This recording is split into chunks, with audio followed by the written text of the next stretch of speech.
నమస్కారం. వార్తా విశ్లేషణ కార్యక్రమం లైవ్ షోకి స్వాగతం. ముందుగా ఈరోజు విశ్లేషణ. సాక్షి మేమంతా సిద్ధం బస్సు యాత్రకు జనం అడుగడుగునా నేరాజనాలు పలుకుతున్నారంటూ కథనాన్ని ఇచ్చారు. మాస్ లీడర్ పేరుతో ఈ స్టోరీ ఇచ్చారు. చంద్రబాబు బ్యాచ్ సామాజిక పింఛన్దారులకు కష్టాలు తెచ్చిపెట్టింది. వాలంటీర్లపై నిమ్మగడ్డ ఫిర్యాదుతో ఈసీ ఆంక్షలు విధించింది. అవ్వాతాతలకు మళ్ళీ అవే అవస్థలంటూ స్టోరీ ఇచ్చారు. జీఎస్డీపీ పెరుగుదలలో మొదటి 5 రాష్ట్రాల్లో ఏపీకి స్థానం దక్కింది. వైఎస్ జగన్ పాలనలో ఎనర్జీ ప్రాజెక్టులు విస్తరించాయి. విద్యుత్ రంగంలో సరికొత్త అధ్యాయం పేరుతో కథనాన్ని ఇచ్చారు. సాక్షి తెలంగాణ రాష్ట్ర ప్రభుత్వం అసమర్థత వల్లే పంటలు ఎండిపోయాయని మాజీ ముఖ్యమంత్రి ప్రతిపక్ష నేత కేసీఆర్ ఆరోపించారు. కాంగ్రెస్ తెచ్చిన కరువు అంటూ బ్యానర్ కథనాన్ని ఇచ్చారు. రేపు బండి సంజయ్ రైతు దీక్ష చేపట్టనున్నారు. బీఆర్ఎస్ ఎమ్మెల్యే కడియం శ్రీహరి ఆయన కూతురు కావ్య కాంగ్రెస్ కండువా కప్పుకున్నారు. తెలంగాణలో కాంగ్రెస్ లోక్సభ ఇన్ఛార్జీలను నియమించింది. ఈనాడు ఆంధ్రప్రదేశ్ యథాప్రకారం ఏడుపుగొట్టు వార్తలతో ఈ పత్రిక నింపేసింది. ఏప్రిల్ మే జూన్ నెలలకు పింఛన్లకు సచివాలయాల వద్ద పంపిణీ చేయనున్నారు. ఇంటి వద్దనే పింఛన్లు అందించాలని చంద్రబాబు డిమాండ్ చేశారని ఈ పత్రిక రాసింది. విశాఖలో మూగజీవుల అక్రమ విక్రయాలంటూ మరో స్టోరీ ఇచ్చారు. ఈనాడు తెలంగాణ బీఆర్ఎస్ నేతల మాటలు ఎవరు నమ్మరని, రైతులను అధోగతి పాలు చేసినప్పుడు ఇప్పుడు పరామర్శలంటూ మంత్రి తుమ్మల నాగేశ్వరరావు ఎద్దేవా చేశారు. ఫోన్ ట్యాపింగ్ కేసులో త్వరలో రాజకీయ ప్రముఖులకు కూడా నోటీసులు ఇవ్వబోతున్నారు. ఇక నమస్తే తెలంగాణలో కాలం తెచ్చిన కరువు కాదు, కాంగ్రెస్ తెచ్చిన కరువు అని మాజీ ముఖ్యమంత్రి కేసీఆర్ చేసిన విమర్శలకు ప్రాముఖ్యత ఇచ్చారు.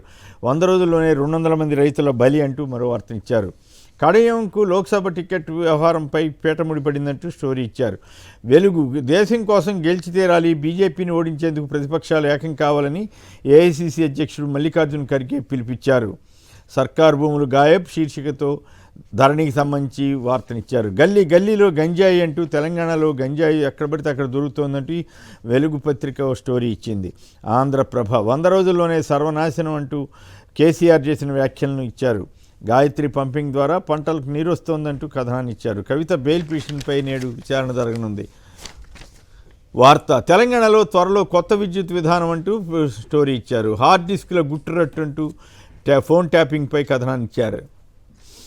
హిందూ ఏపీలో వైఎస్ఆర్సీపీ ఈసారి ఎన్నికల్లో కూడా 151 సీట్ల కంటే ఎక్కువ సీట్లు సాధిస్తుందని ఆ రాష్ట్ర పార్టీ వైఎస్ఆర్ కాంగ్రెస్ పార్టీ ప్రధాన కార్యదర్శి సజ్జల రామకృష్ణారెడ్డి చెప్పారు.